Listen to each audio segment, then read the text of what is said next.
Welcome to Overwhelmed to Overcomer podcast with coach, encourager, and strategist Anna McLaughlin. If you're a Christian woman who has big dreams rooted in an even bigger God, but most days those dreams feel completely out of reach, trust me, I get it. As a homeschooling mama of four, entrepreneur, investor, and all around wearer of many hats, I am right there with you. And yet the Lord invites us to live out our God-given purpose now in the midst of the madness. So let's explore together how we can know our calling and walk in it today with clarity, with courage, with each other. It's time for you to live the life you love and love the life you live. Let's do this thing. Hello and welcome to Overwhelmed to Overcomer. And all my parents out there, all my will-be parents, all my parent-adjacent people who are supporting loved ones who are raising their children, you are in for a treat today. I've got Josh Poteet on the line. Josh, thank you so much for being here. I'm so excited to have you. Yeah, thanks for having me. I'm excited about the dialogue we're going to get to have today. So, Josh, I want you to give us a little bit of background. Tell me your heartbeat. Tell me all about this intentional parenting conversation that you're facilitating and blessing us with today. Yeah, so I've been in ministry for about 11 years. And through that journey, even before I had kids, I had parents coming up to me saying, "Hey, discipleship is our mission as a church. We're crushing it. We're championing that really well. Adults, discipling adults into maturity, but it's not translating into the home." So I've got these parents coming up to me before I even have kids, like wildly unqualified as I still am, and they're stepping in and asking these questions. So really, for me, that started this journey, and then I had kids of my own, and then I was like, no, I really need to have answers to this question of how do I shepherd the hearts of my family? How do I lead them intentionally, my bride included, but especially our kids? How can we partner together and move forward in a direction that's intentional? And so, piece by piece, bit by bit, what the conviction really translated to was, rather than innovate, let's imitate. Let's find what Jesus did.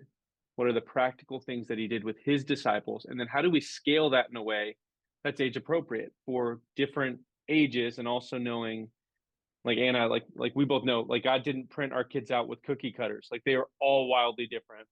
Yes. And so then how does that translate into not just the home, but into specific kids and who they were created and designed to be?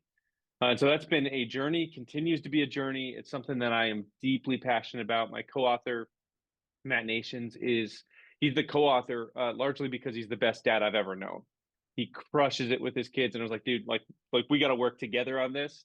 Yes. And a lot of what I have learned, I've gleaned from him. And so it's really just taking what Jesus did, what we see other parents do. I'm still building the plane while flying. My kids are 7 and 2, and yet while flying, there are things that we can do to intentionally shepherd. And so that's really the origin, the genesis of all of that.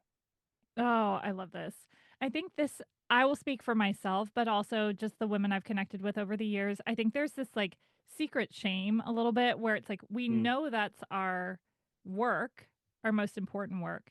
And then the dishes and the yeah. laundry and the discipline and so it's like I Well, mean, speaking for myself, I feel like I'm doing the most important thing, but then when I take that step back and elevate, I'm like, "Uh-oh, like, when's the last time we really cracked the Bible together? When's the hmm last time I really leaned into, no, no, no, let's dig into what the scriptures have to say about this. Let's not just behavior correct, but let's actually deal with the heart love it. behind whatever's going on." So talk to me. One of the things I'm so excited about in this conversation is you keep saying we're going to talk about the practicals, the practicals, the Yeah. practicals. Okay, so talk to me, take me through these seasons of our lives. How do we build how do we build the plane in the air where we're really intentionally discipling our kids really from early on?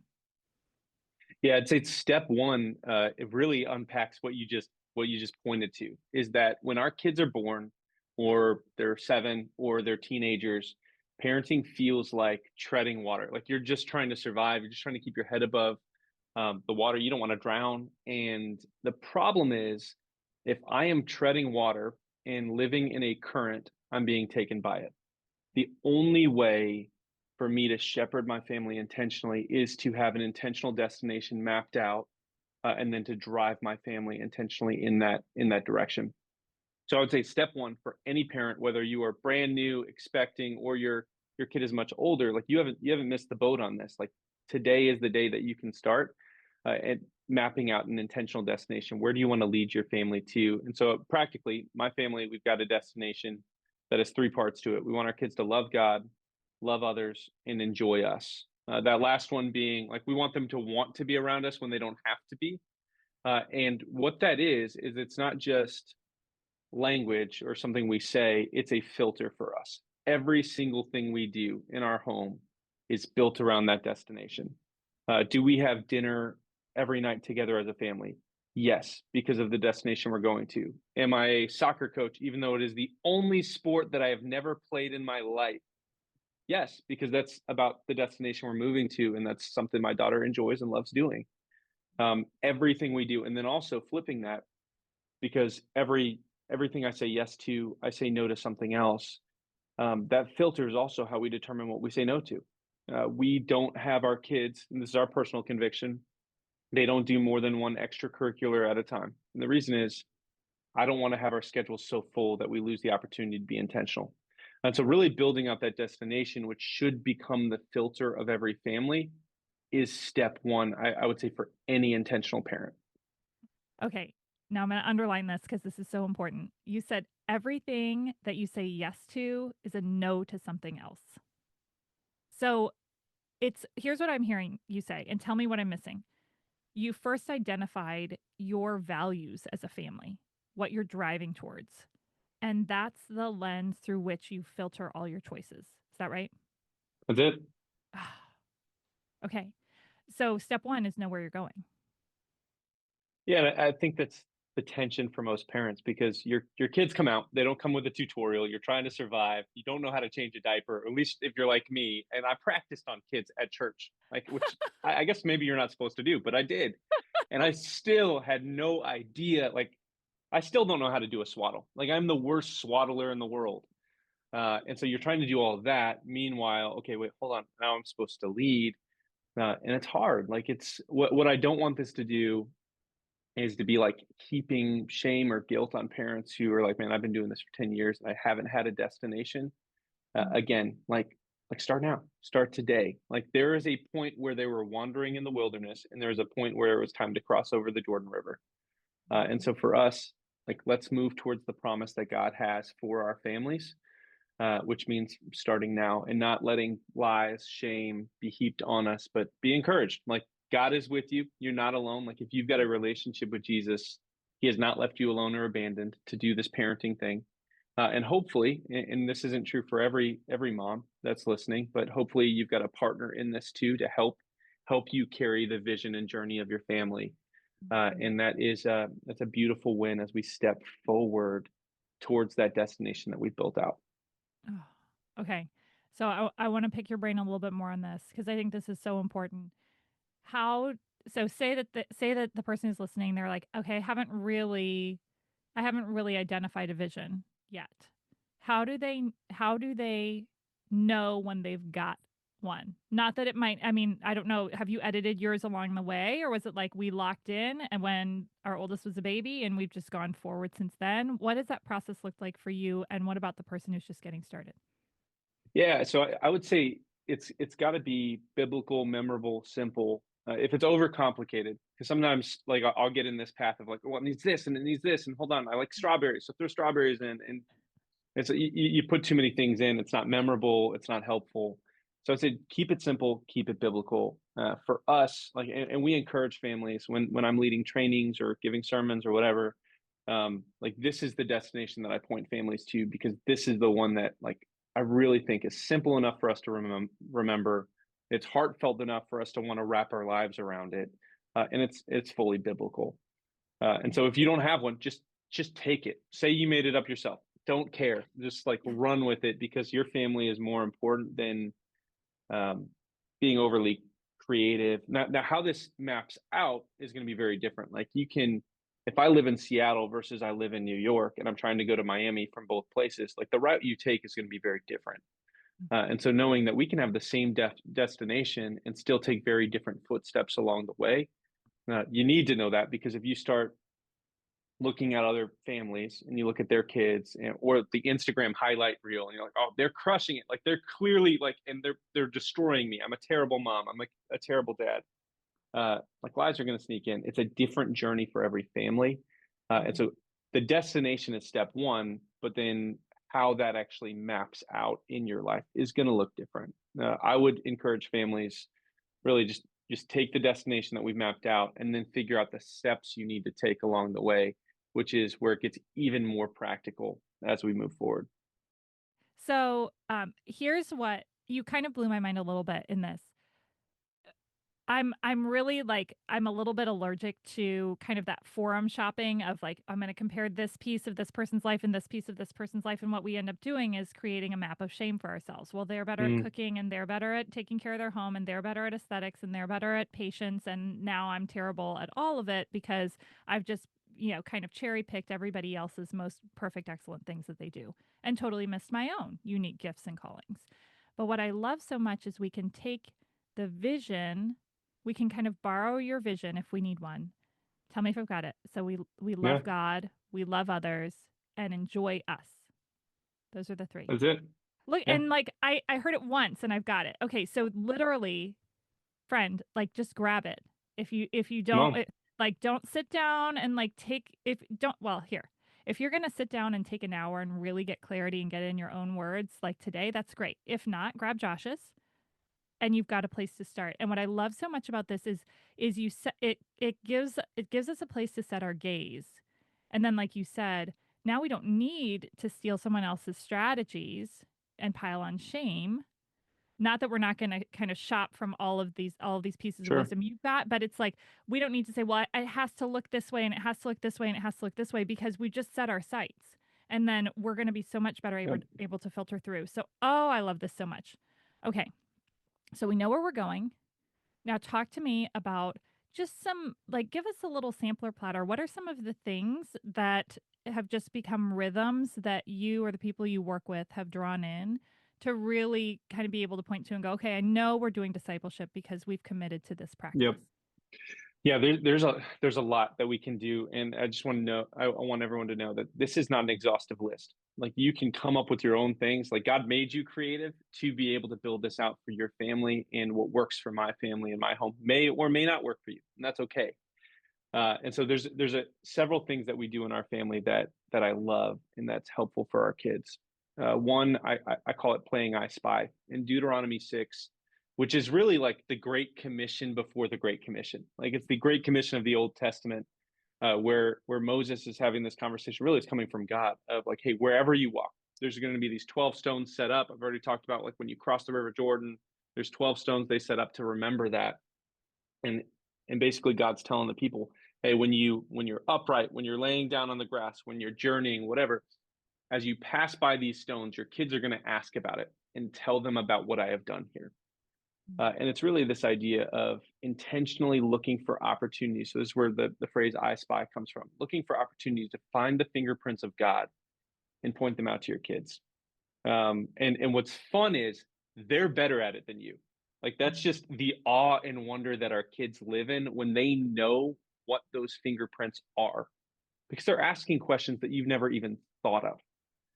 And when they know that, hold on, that's because of God. Like that sky was hand painted by the creator of the universe. When they start to unpack that, they're going to blow your mind as much as you blow theirs. And so I would say look for practical conversational, not that you need to throw in spirituality into every conversation, but in every conversation, I want to be intentional about having a pulse on what it looks like for me to shepherd the heart of my kid and looking for the fingerprints of God and teaching them to do the same. So I'll give you a silly example that was actually really impactful in my home. Uh, I was driving my daughter to school one day, and I was telling her about my favorite football team because they break my heart every year. I'm a Miami Dolphins fan. They are really good at giving me hope Oh, just to take it away. It's brutal. yes. And so we're driving, and they had cheated. Like they cheated, they broke some of the rules, and because of that, we were losing draft picks, which my daughter was 5 at the time. She didn't understand really any of that. She just knew that dad was very disappointed. And so she was like, "Hey, dad, like, so why?" And I was like, "Well, they cheated, and so there's consequences." She goes, "Well, why did they cheat?" So here were my options. I could continue talking about the Miami Dolphins and the disappointment that they consistently lead me into, or I could say, honey, sometimes people want to win more than they want to do what's right. And then she said, "Why again?"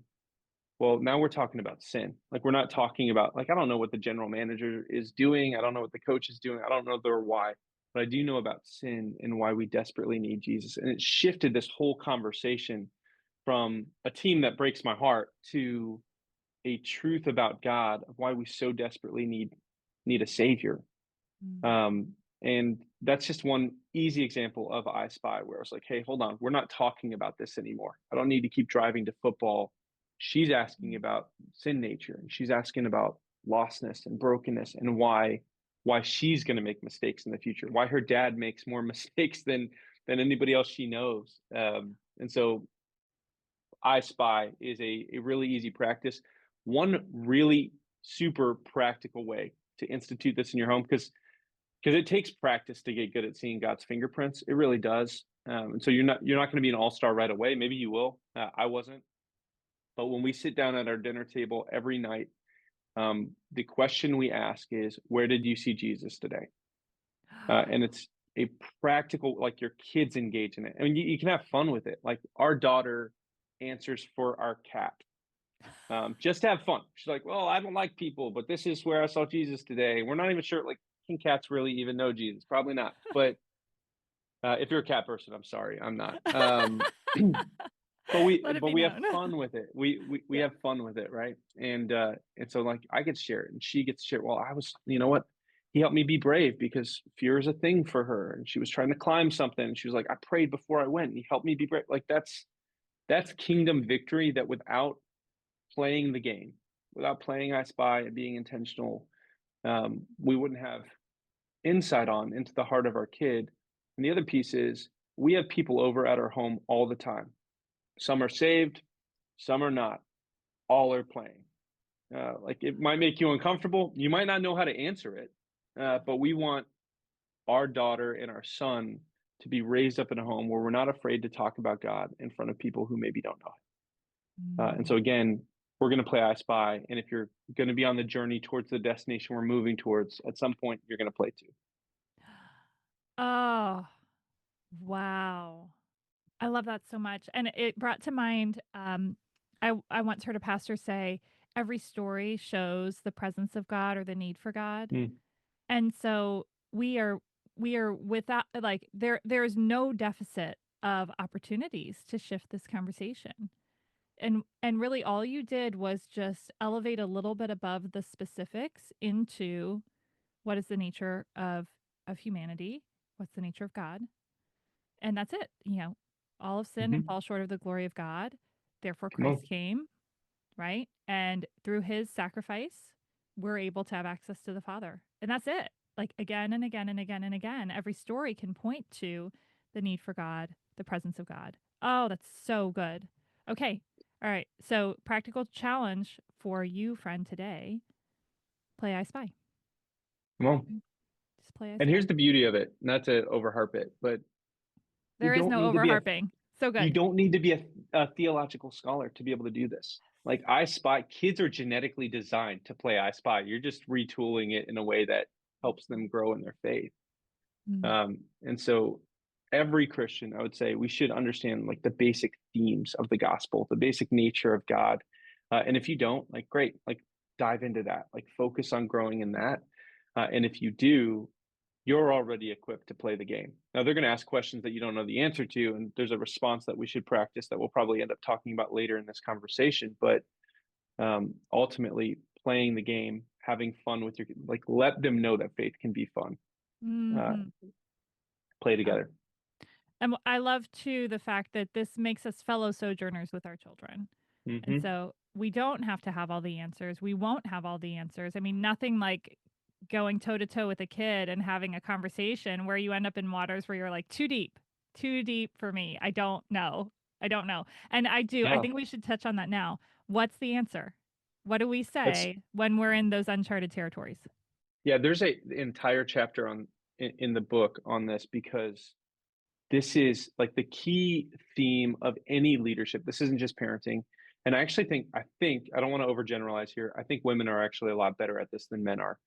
Um, but the tendency is in leadership, if I don't know the answer or I have weakness or shortcoming, I need to puff up, I need to protect, I need to isolate, I need to be defensive.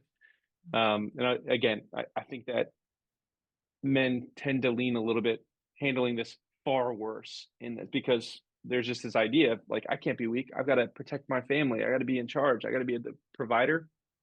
And I know women struggle with this too, but again, it's hard for all sides. The tension though is those are lies from the enemy. The chapter is called "Fail Forward." It's when you fall, because you're going to. It's not a, hey, if I fall, if I stumble, if I mess up in parenting. There is no parent that has not given some baggage to their kids. Like it's gonna happen no matter what. It's just, are you intentionally shepherding them along the way?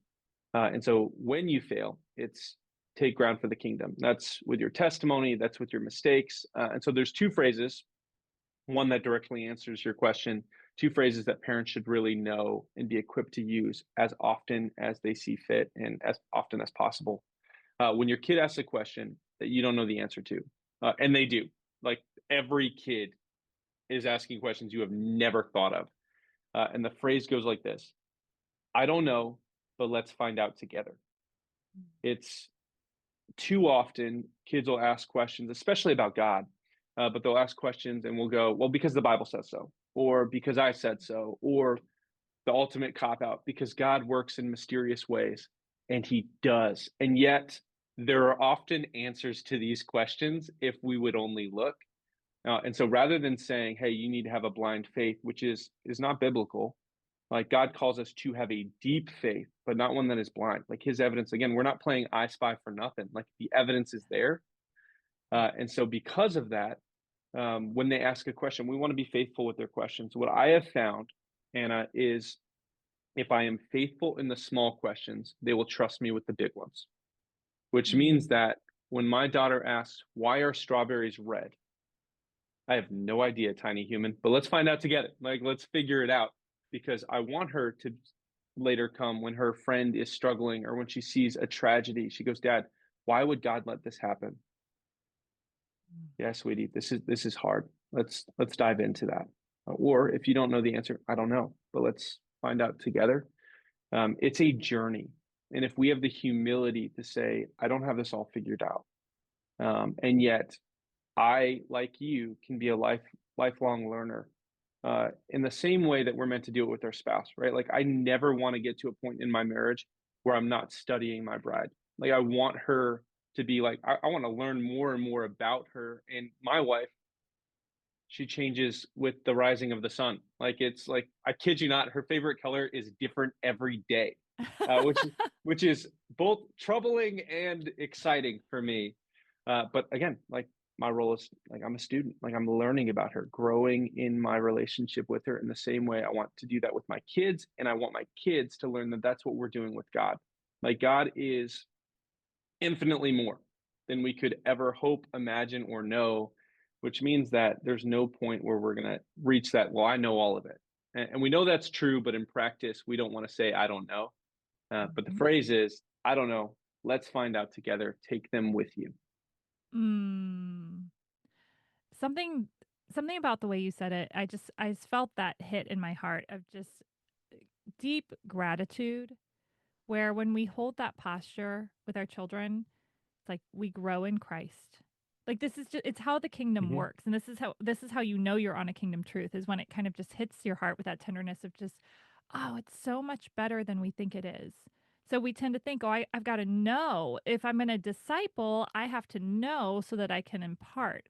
And it's like, no, we're kind of we're bringing our children before the Father for this co-discipleship where it's like we don't have to know up front. We don't have to study in advance. necessarily. Not that we shouldn't be studying the word. Like that's Sure. a given, but like we don't have to know all the answers before we're asked the question. We take our children before the Father and say, Lord, we don't know. Help us find what you want us to know of this right now. Okay, Yeah. so then when we're because there are you talked about like why do bad things happen? Why is this person struggling? There's this element of mystery too. So talk to me about that dance, especially in conversations Yeah. with children. Where it's like, okay, there's this Yeah. there's this piece we can know, and then there is this piece of like, uh, it I don't have the picture. I don't have the answer. So how do we Yeah. hold both in tension before our children in a way that's like we're neither copping out nor we're trying to kind of overstate what can be known of the Father. Yeah. I think there's two pieces to that. The first piece being my parenting should be needs-based parenting, in the sense that rather than giving all the knowledge and understanding I have or operating in my parental sweet spot, I want to operate based on what my child needs to grow and mature. The reason that I bring that up is because the depth of the answer that you offer is ultimately going to be determined by the maturity of your child. Mhm. If they are not old enough or spiritually mature enough to digest it, like you don't want to give a baby steak, is what Paul says. You don't give a baby steak, and also flip that around. You don't give an adult baby food. They would not enjoy that. So understanding where your child is and what they need is the first step to providing an answer like that. The second piece, I would navigate it very similarly to how I navigate it with the church or in a conversation with somebody, because we don't always know the answer, but we do know answers. Mm. And so, why does evil exist? There's a lot of reasons behind that. Free will is part of that. The fall is part of that. Living in a broken world is part of that. There's all kinds of options to why this happens, and sometimes sin. Like sometimes there's consequence where we're like, this is really bad, and God's like, well, actually, this is a consequence that I've allowed in your life. And so there's any number of reasons why bad things happen to air quote good people, Mhm. and yet we don't always, and I would say we don't usually know the specific one for that moment. Hindsight's 2020. Sometimes we get to look back and be like, all right, God, I see what you were doing. That was an alarm clock that you gave to wake me up to the area in my life that I was sleeping on. Or Mhm. maybe it's like actually not something that you have the answer to. Like there's some tragedies that people navigate in my church, in our community, in the world, where like I have no idea. Like God, like you promised that this is good. I believe you, and yet I don't know. I don't know why, and yet I do know you're trustworthy. And so there can also be a shift in that, not to cop out, but say, okay, look at the fruit of your faith in the past. Look at how trustworthy God is. Look at His character, and know that when it doesn't make sense, His ways and thoughts are higher than our own. And so there's always a direction that we can lead to. Um, I always go to, there are usually answers, but you also don't always get the direct answer for that situation. And Mhm. that's where faith kind of meets practicality, right? Like, yes, like I want a firm answer. I don't have that. I've got these six, and it's going to be one of them. Oh, and I love that idea of it matters who you're talking to, right? What do they need? Because ultimately, it's not about giving the right answer, it's about discipleship. So, what Well, does my child need to go to that next level? Hey, Mama, let me ask you a question. When's the last time you gave yourself some white space? I am not talking about a trip to the bathroom alone or even the grocery store. When's the last time you had what I like to call some no one needs me time? For homeschooling entrepreneurs, time like this isn't a luxury. It's actually a key component to a healthy business, homeschool, and family life. So, if you're ready for your next respite, whether it's you by yourself, you and your spouse, or a family trip, join us at our peaceful haven, Just Like Paradise, located on gorgeous Oak Island, North Carolina. This 3-bedroom house is just a short walk to the ocean and nearby restaurants. It has a screened-in back porch with fireplace that is to die for, hot tub, and even a fire pit if you're feeling ambitious. Book through the link in the show notes, and then you have a unique discount code, podcast100, to get a $100 discount on your stay as a thank you for being one of my listeners. Get your next getaway on the calendar today. And I love that idea of it matters who you're talking to, right? What do they need? Because ultimately, it's not about giving the right answer, it's about discipleship. So, what Well, does my child need to go to that next level? Do they need to understand mystery and that there's this place for trust beyond what we can see? Do they need kind of details in this moment where we're digging deeper and we're looking into why is the strawberry red and we're in the science and we're in the books? And so much of that is an attunement, like you talked about with knowing your bride, right? Knowing our children. What is it yeah, that they're really struggling with right now? Is it lack of knowledge? Is it lack of trust? Is it lack of wonder? Is it lack of acceptance? Do they think they're without sin? Do they think they're utterly depraved? Where are they on all of these different spectrums? And in light of that, then it's an attunement to the Father to go, what's the next come piece on. of the puzzle that they need? Oof. Okay. Okay. But take me here. We're all tired, right? Yeah. I'm not going to claim that over anybody's life. We can grow weary. There's one person. There's one person who's like, I'm not tired at all. Someone You're out there crushing it. you're doing great already. You're doing great. So maybe not for you, but for someone who's like, my plate is full already. Hmm. I'm just trying to keep my children from killing each other or destroying the house, right? That's my daily work. So we're kind of already there's this comedian Jim Gaffigan, not necessarily like proclaiming him or advocating for him or one way or the other, but he said people ask him what's it like to have 4 children. He's like, it's like you're drowning and someone hands you a baby. I've heard that. That's good. It's such a good line. And so we're kind of in that place. We're drowning and someone handed us a kitchen that's filled with dirty dishes. We're drowning and someone handed us another kid. We're drowning and someone handed us, a dentist appointment or a doctor's appointment or whatever it is. And now we're drowning and we're having this conversation about discipleship. Hmm. Lighten the load for the person who's like, one more thing. One more thing. I got to do that. Lighten our Yep. load. Tell us what perspective needs to shift so that we can lock into this and feel like, yes, not only can I Yep. do this, but I must. And it will be actually a lightening of my load. It will be a fruitful and joyful labor. Talk to us. Yep. So I'll give you a yes and a no to that. I think that it will not lighten your load, but there are things we can do to lighten our load. But ultimately, parenting is hard without intentionality. And so anytime you infuse intentionality, it's going to be a heavier load. And yet there is not a parent that is pressed into it that wouldn't look back and say, that was worth it. Mm. And so there is that joy that you were pointing to, and there is that like rejoicing and celebrating that we get to take part in. But sometimes it's you do that after the work, and sometimes it gets to be during, and it really depends on the season of life and where your kid is. So here's what I would say, because I want to be able to unpack this a little deeper. We live in a culture. I'll ask you this. We'll see how this goes. And if I Let's were do to it. ask you, or just the average person will say, "Hey, how are you doing? Like, how are you? What would you say their typical response would be?" Fine. Yeah, I'm it'd doing be fine. like, I'm fine, but busy, right? Like, there's Yeah. always that busy that's thrown in Yes. American culture, Uh-huh. Busy. because it is this badge of honor. We're like, man, you got to know I'm doing a lot of things. I'm a very important person. It's like, okay. Um, and Let so it be what I would, known. yeah, like, please, like, super busy. Look at my calendar. Uh, and so what I would say is we have switched busy because Jesus was busy. We don't need to, busyness is going to happen. Parenting is busy. But what we've really shifted it from is it's not just busy, we're hurried. We're so busy that we're rushing everywhere, which means that we don't really give anything enough time and don't do a whole lot of things well. And then we feel like we're failing everywhere. At least that's for me. I don't want to speak that over everybody else.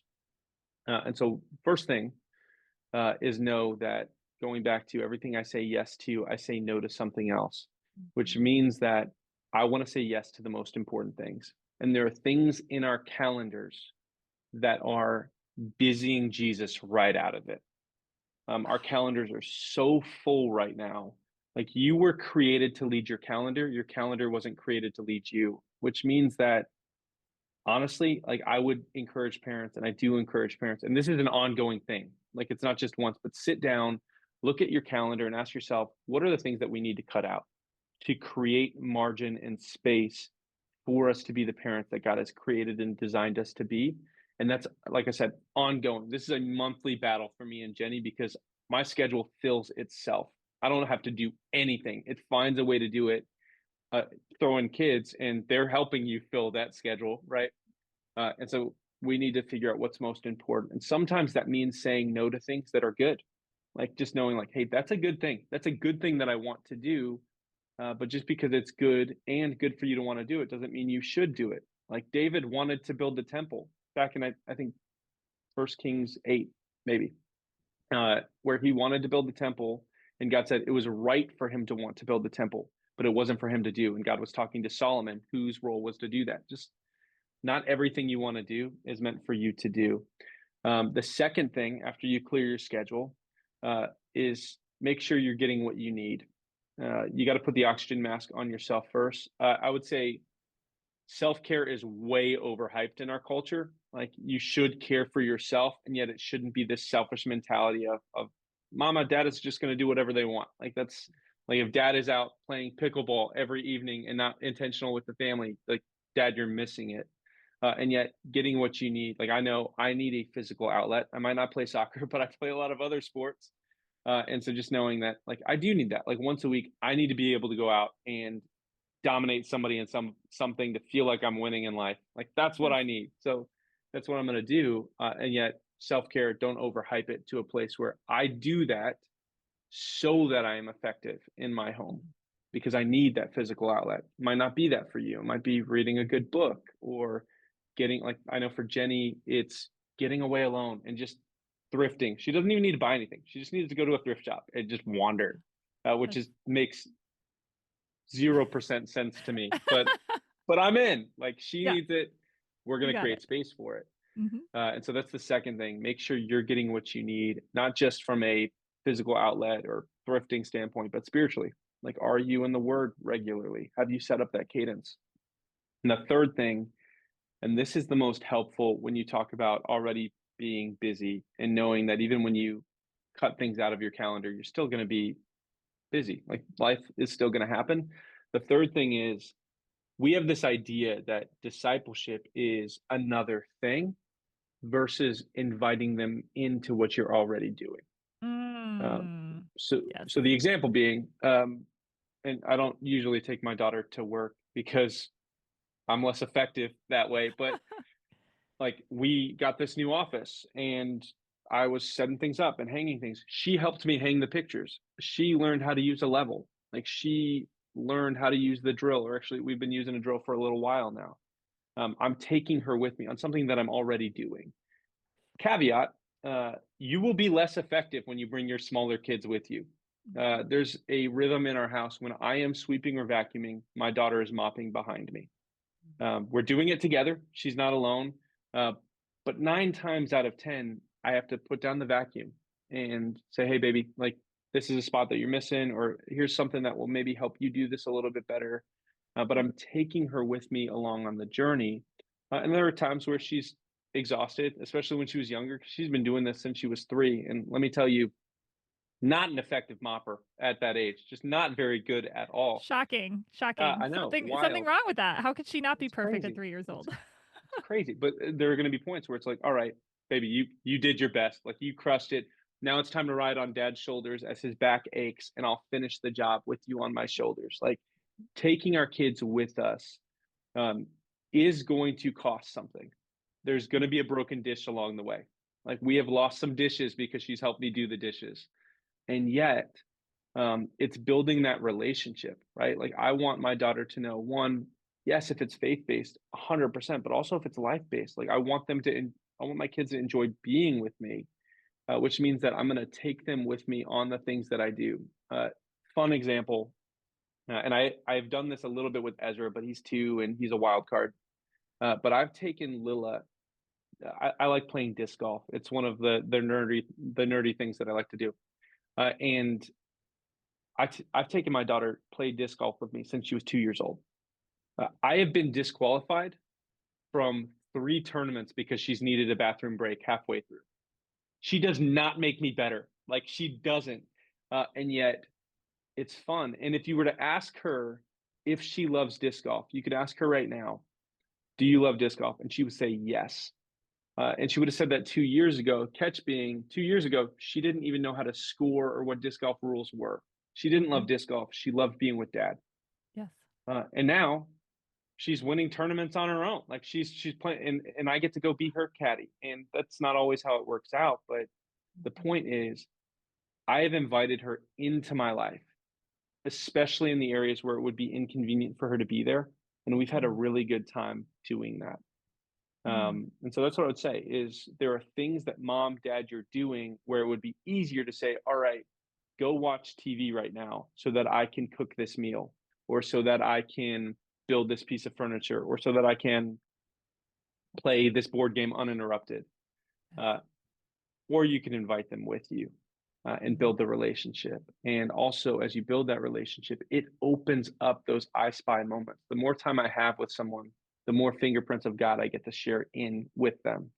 And so those are the three things I would say.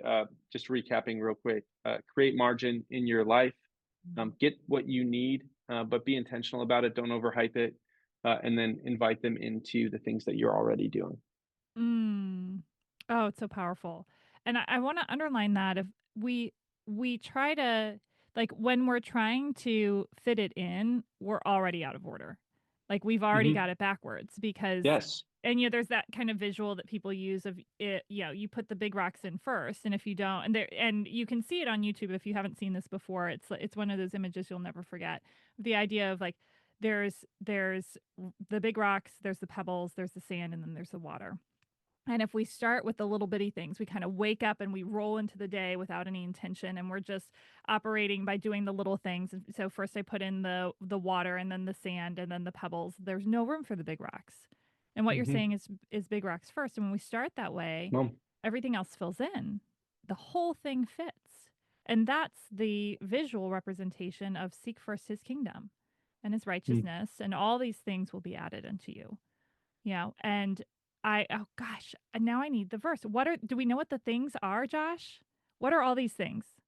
Is it just a general reference to all things, or is there like what were they talking about something specific beforehand? All right, you guys. Sorry, I went searching. I think Leslie cut some of that. We're good now.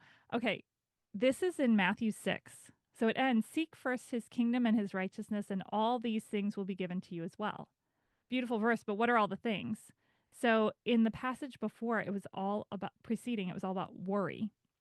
What will you eat? What will you drink? What about your clothes? Okay. And then it's saying so think of all of the things that you're worried about. And then we take that worry, we turn it into action. Well, I'm going to do this thing. We'll get the kid involved in this activity, and we'll serve in this way, and we'll do this to the house, and we'll do this with our book learning or our homeschool or whatever the thing is. And when we put that big rock first, where Josh is saying discipleship first for ourselves, for our children, then that other stuff, it's in its proper space. And what needs to be attended to in the given moment, in the given season, will be attended to. And even just that practical decision that y'all have made, one activity per child. That's it. But then I take them with me for the other things that we do as we go along the way. And no, it's not as convenient, but we've got to remember we're fortifying souls. Come on. It's like that's the only thing that lasts. The disc golf passes away. I'm sorry to say, the disc golf passes away and the books pass away. No, that's going to be in heaven. Pretty sure that'll be there. It will be, and you'll be teaching us. I'm here for it. That's probably the earliest I'll ever learn it is in eternity. That's awesome. Right, but it's all the things pass away, but what are left are the people. And so let's get it in proper order. This is so good. So good. Okay, so we've talked a bit about like how do we do this? How do we turn our hands to this? But the whole concept, parenting against the current, right? You have this line, if we don't step in, someone else will. It's time to take kingdom ground in the hearts of our children. So this isn't just like, if you do, it's great. If you don't, it's neutral. If we don't take these actions, talk to us. What is that someone else will? Talk to us about that piece. Yeah, that's the tough part of living in the current. is well, it's twofold, right? We live in a current, but also your child, hashtag every child, was designed by the creator to be discipled. There's an aching for that in the same way that we're designed to worship. The question is, what are you going to worship? We are designed to be discipled, led, shepherded. The question is, where are we going to be discipled towards? And what I don't want my child to be is a disciple of pop culture or a disciple of their best friend Sally in seventh grade, who gave her all her opinions and thoughts about the realities of the world. Like that's not who I want to delegate this parental role to. Here's a curveball. I also don't want to delegate that to the church. Like I don't, and when I say the church, I'm talking about a church organization, right? I don't want it to be, well, the pastor or the kids ministry is discipling my kid. That's not their job. Like they are meant to partner with parents and engage with parents and equip parents. But I am the primary discipler in my home. My wife is the primary discipler in our home. And that's not a role that we were ever meant to delegate. If we were to zoom out a little bit, I would never delegate like the functions in my marriage to somebody else, right? Like I wouldn't be like, hey, you know what? Go be her husband for a while. I'd never do that. But we do that in parenting all the time. Is while this is hard and it's exhausting, because it is, like it is, it's hard and it's exhausting, and yet feeling ill-equipped. Now, the phrase that I would always go to is there's a difference between not knowing and not going. Just because you don't know how to intentionally disciple your family, because the reality is most parents weren't discipled by their parents. And if we want to break that generational trend, we need to step into the gap and realize that just because I don't know what it looks like, just because I haven't experienced it, doesn't mean that I'm not called to it. Which means that one of the key goals in parenting is for us to be equipped by, I would say, by other parents who are further ahead. It takes a village to raise a parent. That's just the reality of it. And so I need a community of like-minded parents around me saying, hey, Josh, like, this is what I've done. This is what I'm doing. I need people in the trenches who are there in the life stage that I'm in, those ahead. Before Lila was born, that's our daughter. Before she was born, I felt this huge conviction because I'd never been discipled by my parents. And I was like, all right, I have to figure this out beforehand. And so what I did was I was in a young adults ministry and I looked around at the young adults that I knew just had a deep, abiding walk with Jesus. And I went up to them and I said, hey, give me your parents' phone number. Like I need to sit down with them and I need to ask what they did really well and where they messed up and to figure this out. And then I had those conversations. And one of them actually ended up discipling me along the way and really pouring into me in a way where I'm a better husband, disciple of Jesus, and father, because not in that order. Don't know why I did it that way, but I'm more equipped and better at engaging in those areas because this man poured into me. And so I'd say there's a phrase, Anna, that I'm on a mission to like kill this phrase. I want it to die, and it's a phrase that culture says all the time, and it goes like this: "Don't tell me how to parent my kids." And I would say this is not permission to walk up to somebody in the grocery store and tell them why they're messing up. That's not it. But if you're in relationship with me and you see a gap in how I'm shepherding my family, whether it's walking beside my wife, walking beside my kids, walking beside somebody else, do you see a gap? I have a holy expectation that you are going to come up to me in love and grace and in gentleness and respect and say, Josh, help me understand what's going on here, because there's something that I'm seeing that maybe isn't adding up. I have an expectation of that, right? Like Proverbs talks about it, like wounds from a friend can be trusted, but an enemy multiplies kisses. You're not my friend if you're just giving me the encouragement and accolades. Like you're my friend if you're actually being real and honest and saying, Josh, you're crushing it here. Here's a gap. And let's talk about it, because I want you to be the most effective disciple of Jesus that you can be, or the most effective parent that you can be. And so really, I would say we need to surround ourselves with other like-minded parents that are going to be iron sharpening iron, and maybe some that are further upstream than you, because they're going to tell you how they got there. And some of the things they did with their kids are going to be awesome. And you're gonna be like, this instantly worked and it was amazing. And some of you are going to be like, well, that will never work for my child, because let's be real, our like kids are different. Like Yes. we have a son and a daughter, and they were created in different factories. Like like so different. Like my Mhm. daughter needs gentleness, and like I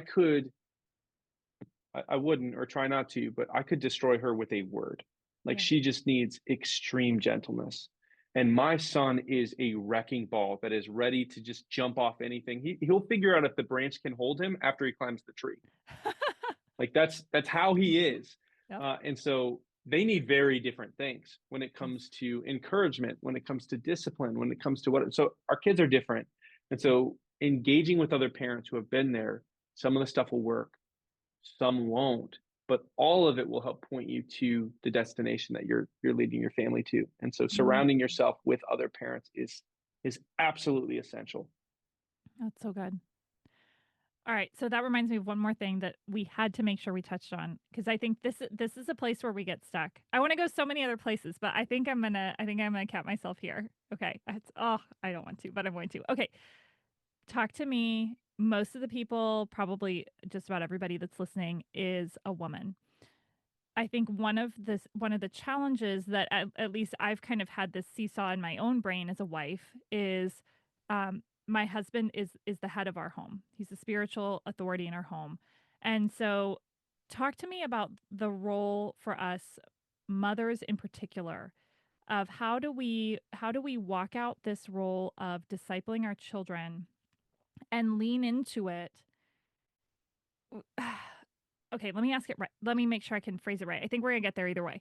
But it's like my my husband, I think a lot of us women, our husbands show up in a different energy than we do. And so sometimes I feel like, am I usurping by being like, okay, I'm gonna pull out the Bible for dinner because I'm gonna remember to pull out the Bible for dinner. And I like to read aloud and he doesn't like to read aloud. And so it's like, what does it look like for us to own our role, still honor our husband's position?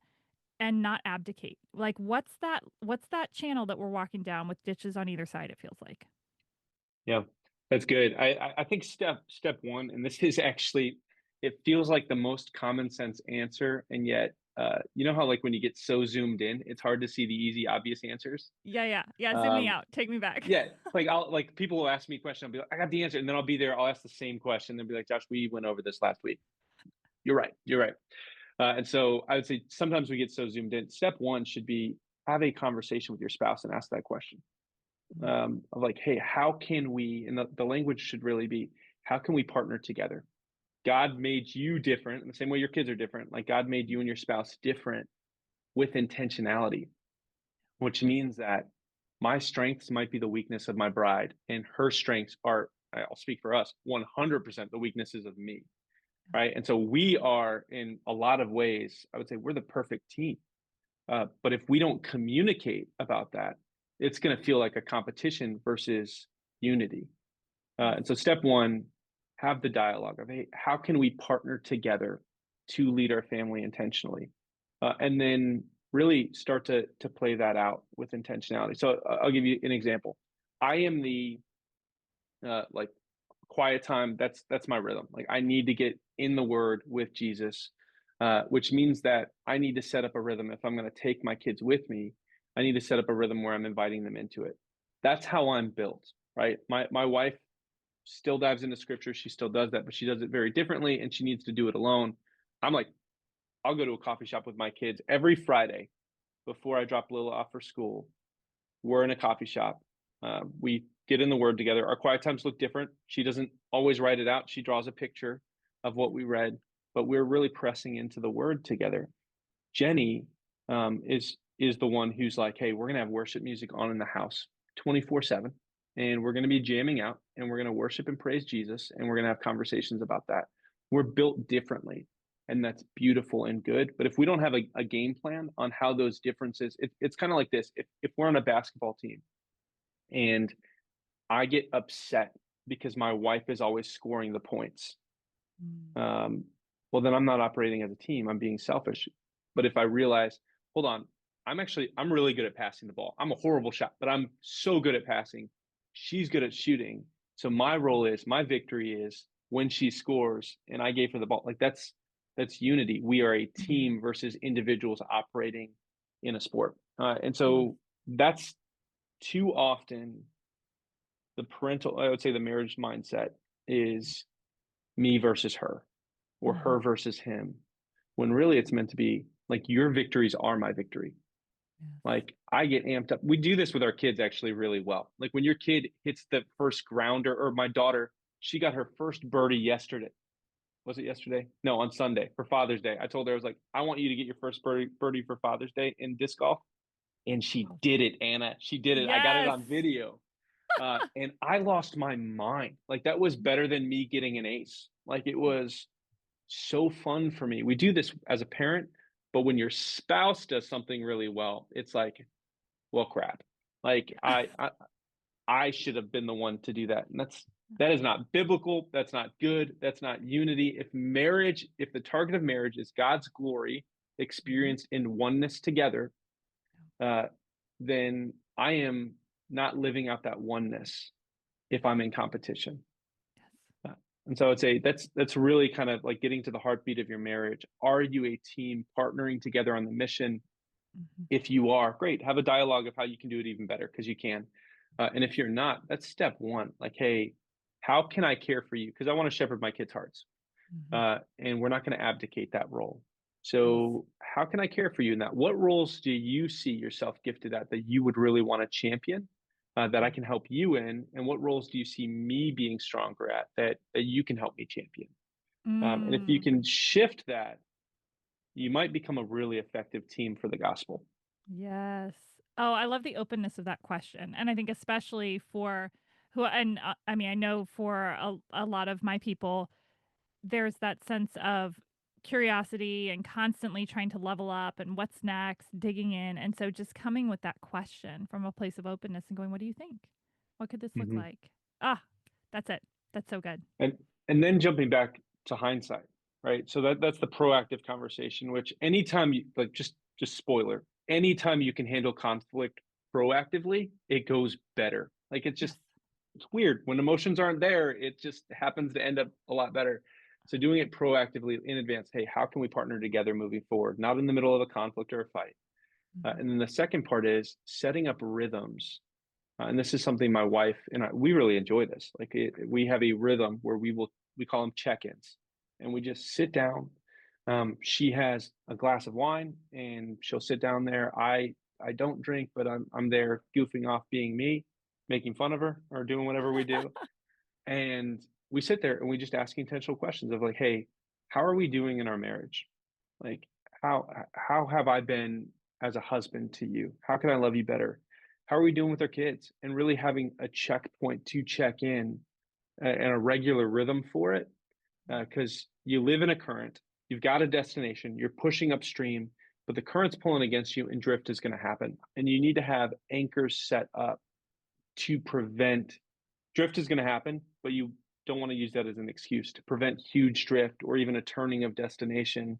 You need to have that. And God gave you, or at least He gave many of us, a teammate to be able to do this with. And if you have that, see it as the blessing it is, and leverage it for the kingdom.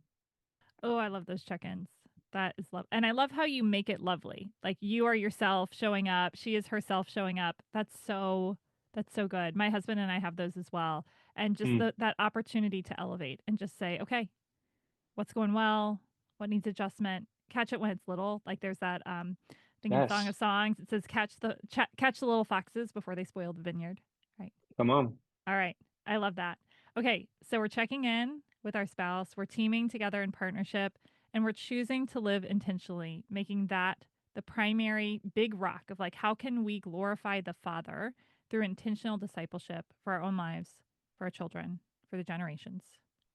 Any final encouragement, Josh? You've just been such a Yeah. gift. I can't even tell you. Oh, this is so fun. I love getting to do it. Yeah. And so thank you for all you're doing and pouring into moms and moms. Like you're listening. So you take this seriously. I Yeah. truly believe, um, man, like if you can get one parent who's being intentional in their marriage and with their kids, what a blessing it will be, especially as that other parent starts to see. Because I know that sometimes that's the tension is, sometimes it's a little one-sided at first, but I believe that God has a greater plan for every home. Here's what I would say, because this can feel like a lot, and there's so much more. Like it doesn't Oh end here. no, we didn't It's even. like I've like we barely scratched the surface of your book. I don't even think this is the top of the iceberg at Yeah. this point. And so here's what I would say, because it can still feel like a lot and it can be discouraging of like, man, like I'm not doing any of this, or I don't know what to do, or I don't know the themes of the gospel or whatever. Um, the best time to disciple your kids was yesterday. The second best time is now. And so if you haven't yet, don't let the enemy speak shame and lies over you. Shame is from hell. Let it stay there. It doesn't belong in your home. And so think practically right now. Let this be an encouragement of, man, I don't have to do this alone. I can get with other parents. I can build a biblical community. Maybe you already have that. I can use that community I have to really lead my family intentionally. If you look at this less of a condemnation, which is not the heartbeat of this at all, and more of a, man, we're at the starting line too. Like whether your kids are like, even if your kids are out of your home, you have a role that just the role changed. And so knowing that as soon as I figure out how to parent at this age, here's the problem is your kid gets older and they need different things and they change and their favorite color changes every day, like your wife's does, and things get weird. And when that happens, you have to relearn again. And so there's no like, man, I've arrived. It's a until like as long as there's flesh tied to these bones, you're going to be figuring this parenting journey out. And so the encouragement is like, don't do it alone. Don't be discouraged. God's got a plan, and let's start moving upstream together. Amen. That is so good. Okay, Josh, everybody wants to connect with you now. How can they do it? Yeah, you can find us at our website, parentingagainstthecurrent.com. We're also on Instagram and Facebook at Parenting Against the Current. Would love to connect. Really, if there's any questions, our heartbeat really wasn't to sell a book. It was, we want to equip parents to be the disciple makers God called them to be. So feel free to reach out. You don't even need to read it. We just reach out. We'll help you as best we can. It's amazing. And, the purpose of writing a book is just to expand your message to other people. So get the book. Get the book, read the book, share the book, get the resources, connect with Josh. Josh, this has been such a gift. Thank you so much for being here. Thanks for having me. All right. And okay, friend, take one step forward in light of all that Josh has shared. And remember, until next time, you've got this because he's got you.